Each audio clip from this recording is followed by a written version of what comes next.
बटोगे तो कटोगे। ये एक ऐसा नारा है कि जो विपक्ष पर कहर बनकर टूट रहा है और विपक्ष को इसकी काट नजर नहीं आ रही है।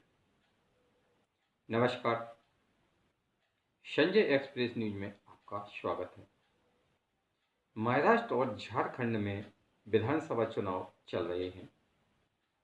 हरियाणा और जम्मू कश्मीर में विधानसभा चुनाव हो चुके हैं। अब आप कहेंगे कि हरियाणा और जम्मू कश्मीर का नाम मैं क्यों ले रहा हूं, वहां तो चुनाव हो गए, सरकार बन गई।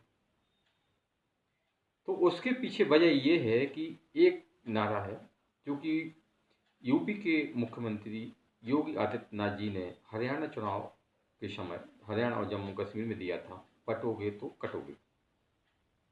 ये एक ऐसा नारा है कि आज चारों तरफ ही गूंज रहा है, चाहे सोशल मीडिया हो, न्यूज चैनल हो, हर जगह।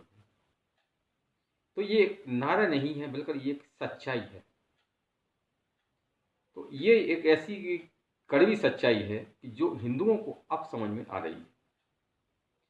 बांग्लादेश में आंदोलन हसीना सरकार के खिलाफ चला था, लेकिन घूम फिर कर वो हिंदुओं पर आ गया और हिंदुओं पर अत्याचार हुए, हिंदुओं के मंदिर तोड़े गए, महू बेटियों को इज्जत लूटी गई, मारा पीटा गया।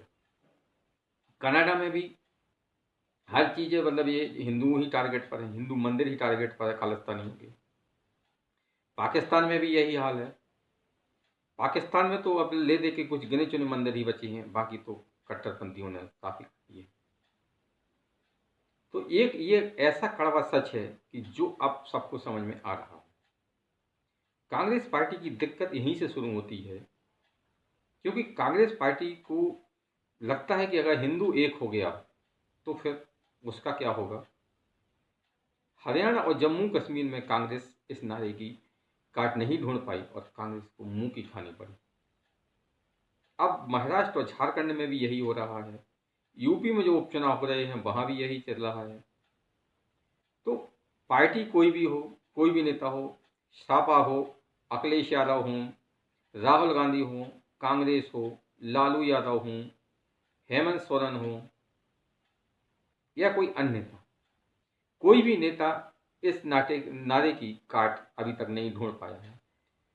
विपक्षी पार्टी यानी इंडिया गठबंधन के लोग तरह तरह के नए नए स्लोगन दे रहे हैं, लेकिन उनको कोई भी पसंद नहीं कर रहा है। महाराष्ट्र में उद्धव ठाकरे जी भी इस नारे से परेशान हैं, क्योंकि जो राजनीति उनके पिताश्री यानी कि माननीय बाला साहब ठाकरे हिंदुत्व की करते थे, वो राजनीति उद्धव साहब छोड़ चुके हैं। तो इस नारे के कारण अब जो उनका मतदाता है, शिवसेना का जो मतलब शिवसेना एक थी, उनका मतदाता है, वो इसको अच्छे से समझ रहा है। तो उद्धव ठाकरे की सबसे ज़्यादा दिक्कत उद्धव ठाकरे को है। शरद पवार और कांग्रेस को भी, यानी कि जो कांग्रेस के अध्यक्ष नाना पटोले हैं, उनको भी है, लेकिन उनकी दिक्कत उद्धव ठाकरे से अलग है, थोड़ी कम है। क्योंकि कांग्रेस तो सदा से हिंदुओं को भगवा आतंकवादी कहती रही है। कांग्रेस को तिलक लगाने से, राम से, है ना, सब सनातन धर्मियों को दिक्कत शुरू से रही। और शरद पवार तो अल्पसंख्यक राजनीति घोषित तौर पर करते रहे हैं, तो उन्हें इस नारे से ज़्यादा फर्क नहीं पड़ेगा। फर्क तो पड़ेगा, क्योंकि मुस्लिम वोटों के आधार मतलब के आधार पर कोई भी पार्टी सत्ता में नहीं आ सकती, किसी भी स्टेट में नहीं आ सकती। जम्मू कश्मीर को छोड़ दें तो कहीं नहीं आ सकती। उनको ओबीसी, दलित वगैरह किसी न किसी का सोशल इंजीनियरिंग करना ही पड़ेगी। अब लालू प्रसाद यादव का एक बयान आया है कि योगी और हिम्मत पर विश्वा कुछ नहीं कर पाएंगे। तो अब बिहार में भी उपचुनाव हो रहे हैं ना, तो लालू यादव, सॉरी, बिहार में उपचुनाव नहीं हो रहे हैं, झारखंड में चुनाव हो रहे हैं। और झारखंड में ये नारा बटोगे तो कटोगे आजकल टॉप 10 में ट्रेंड कर रहा है। तो लालू यादव और तेजस्वी यादव की यही परेशानी है, इसीलिए वे बौखला गए हैं।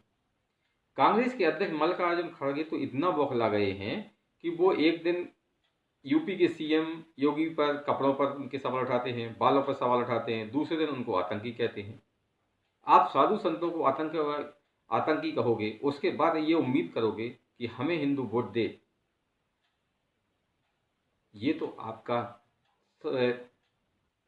क्या कहा जाए इसको, दिवा सपने ही कहेंगे कि दिन में आप सपने देख रहे हैं। अरे जिससे कोई काम पड़ता है, अगर जिससे हमें कुछ लेना है तो उसके पास में हम हाथ जोड़ कर जाते हैं, ना कि उसको दुत्कारते हैं।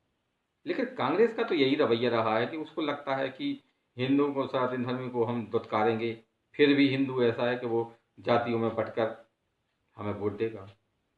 भाजपा के हिंदू कार्ड खुलकर खेलने से सबसे ज़्यादा परेशानी कांग्रेस को हो रही है, क्योंकि कांग्रेस जो साहब अध्यक्ष हैं और नेता प्रतिपक्ष हैं राहुल गांधी जी, वो हर जनसभा में या हर जगह ये बोलते हैं जाति गणना कराएंगे, जाति गणना कराएंगे, जाति गणना कराएंगे।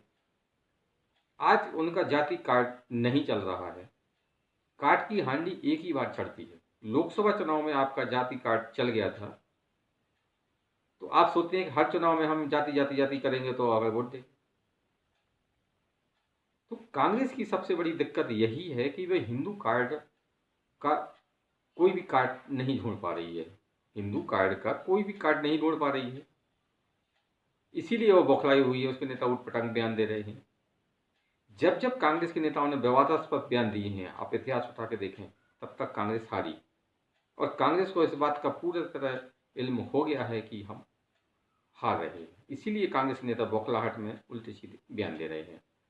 अब समाजवादी की बात करें तो समाजवादी पार्टी उत्तर प्रदेश में जो 9 उपचुनाव हो रहे हैं विधानसभा के, उसमें अकेले चुनाव लड़ रही है। इंडिया गठबंधन का कोई भी साथी उनके साथ नहीं है। कांग्रेस दिखाने को साथ है, लेकिन किसी भी नेता ने आज तक कांग्रेस उत्तर प्रदेश में जाकर अखिलेश यादव के साथ मंच साझा नहीं किया।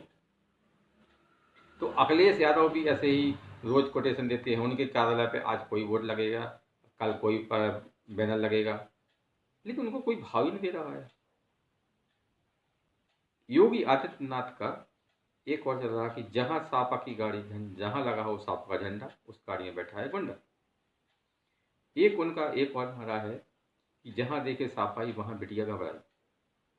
ये ऐसे नारे हैं कि ये अखिलेश यादव पर कहर बन के टूट रहे हैं और इनका जवाब उनके पास है नहीं, और वो ढूंढ भी नहीं पाएंगे, क्योंकि उनकी सरकार की हकीकत यही है कि जब जब समाजवादी पार्टी की सरकार बनती है तब तक गुंडागिर्दी बढ़ती है, रेप के मामले बढ़ते हैं, लॉ एंड ऑर्डर खराब हो जाता है। ये बात उत्तर प्रदेश की जनता से अच्छा कोई नहीं समझ सकता है। इसलिए भाजपा की हिंदू कार्ड